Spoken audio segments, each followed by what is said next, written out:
One of the great things about our email accounts through Google is that not only do we have a mail, documents, spreadsheets, presentations, etc., we also have telephones that actually come from Google, telephone numbers specifically. So every one of you who has a Parker address also has a phone number which is associated with that Parker address. And you have an account that you can run just like a phone that will allow you to make calls or send text messages or do anything that you need through your Parker address.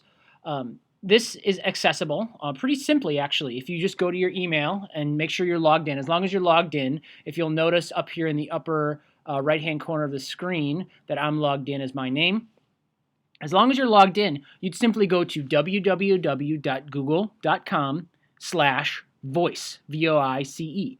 And if you do that, you come to a page that looks just like this.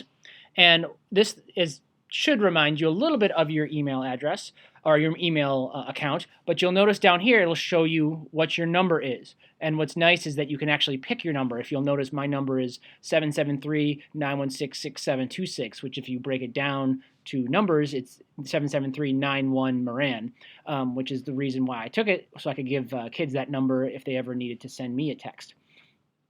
So how does this work? Well, I can do a lot of things. If you'll notice in the upper left-hand corner here, I can send texts. If I click on text, it'll say, who can I send a text message to?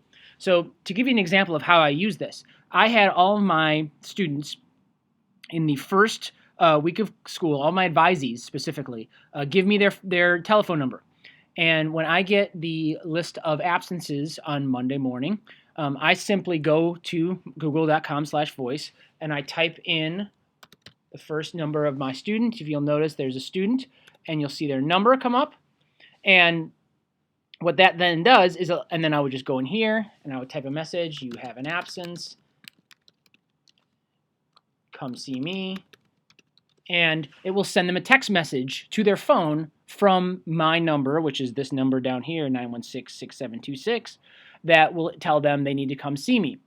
What's nice about this, too, is that I also am able to keep track of everything I've done, and it all goes through the Parker account. So if you're worried about sending kids text messages or if they're sending you text messages, you can make sure it's all, we talk about boundaries. This is great because it creates a natural boundary so that all communication is going through your Parker account and everything is perfectly accessible. You can also make phone calls from here. If you'll notice, if I click call, it gives me a number to call, and I can make a phone call. I can also receive text messages from here. So if the student were to text me back, what's great about this is not only will it come here on this page, google.com/voice, it'll also come to my email so that I receive it as an email. And so I don't necessarily need to come back to Google Voice to receive the messages. I will simply get it from them in my email. So this is one of the great things that's associated with our Parker accounts, and it's a simple thing. If you need me to come by and help you set it up, feel free to give me a call or send me a text message or send me an email, and I'm happy to come by and help out.